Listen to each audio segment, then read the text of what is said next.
जो मेन लड़ाइयाँ चल रही हैं आज, whether it is Russia Ukraine या फिर वो इजराइल वाली लड़ाई जो चल रही है, वो चली जा रही है, सालों साल बीत गए हैं, क्योंकि कोई कॉन्फ्लिक्ट टर्मिनेशन के बारे में नहीं सोच रहा है कि हमें एक बंद भी करना है।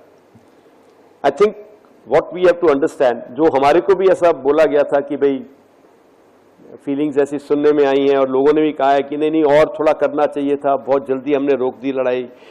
यस, वो बैकफुट में थे, नो डाउट, बट हमारे ऑब्जेक्टिव क्या थे? हमारा ऑब्जेक्टिव एंटी टेररिज्म था, उनको स्ट्राइक करना था, वो हम कर चुके थे। तो अगर हमारे ऑब्जेक्टिव्स मीट हो चुके हैं, उसके बाद why should we not terminate a conflict, why should we carry on? क्योंकि कोई भी कॉन्फ्लिक्ट है उसके बहुत सारा प्राइस होता है जो हमें पे करना पड़ेगा। It will affect our preparedness for the next one. It will affect our economy. It will affect the general, progress of the country. So I think this is what the world is forgetting.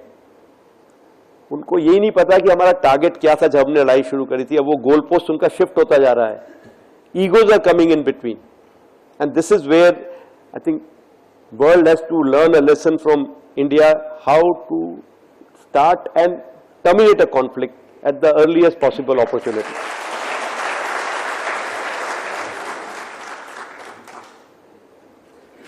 As far as op capability is concerned, the technology played a major part. The weapons that were used were all specialist weapons, long-range weapons, guided weapons. They could strike at very long ranges with precision, with minimal collateral damage. आसपास की जगह में damage ना करते हुए target को destroy किया गया। एंड ये सब टेक्नोलॉजी हमने लास्ट कुछ सालों में एक्वायर करी थी या डेवलप करी थी। सो ये जो टेक्नोलॉजी साइकिल है, इसमें हमें आगे रहना होगा। अगर हम टेक्नोलॉजी में पिछड़ जाएंगे तो अगली बार जब जरूरत आएगी तो हमें शायद सक्सेस ना मिले। तो हमें ये जरूरी है कि हमारी टेक्नोलॉजी में हम आगे रहें।